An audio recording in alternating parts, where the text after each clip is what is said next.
Friends, இப்போ நான் உங்களுக்கு வித்தியாசமான ஒரு பழத்தை காட்ட போகிறேன். What is this? எல்லாருக்குமே தெரியும், இது டொமேட்டோ. ஆனால் ரொம்ப மினியேச்சர் டொமேட்டோ. இந்த காட்டுறேன் பாருங்கள். இங்கே பாருங்கள், எவ்வளோ குட்டியூண்டு ஒரு டொமேட்டோன்னு பாருங்கள்.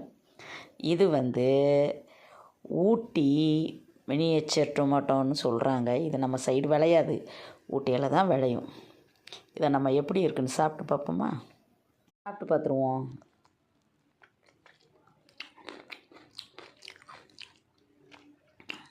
ரொம்ப புளிப்பாக இல்லை, சாப்பிட்லாம்.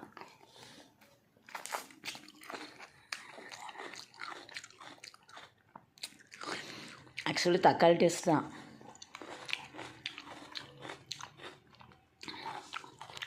செம்மையாக இருக்குது. ஆனால் இது ஏதாவது குக்கிங்கில் யூஸ் பண்ணுவாங்களான்னு தெரியல, 5 ஸ்டார் ஹோட்டல்ஸ் இந்த மாதிரி. பட் சாப்பிட்டு பார்த்தா செம்மையாக இருக்குது. தக்காளி மாதிரியே தான் இருக்குது, புளிப்பில்லை, தாராளமாக சாப்பிட்லாம். எனக்கு ஒரு மாலில் கிடச்சிது இது, அதை வாங்கிட்டு வந்து உங்கள்கிட்ட ஷேர் பண்ணணுன்னு நினச்சேன். ஷேர் பண்ணிவிட்டேன். தேங்க்யூ.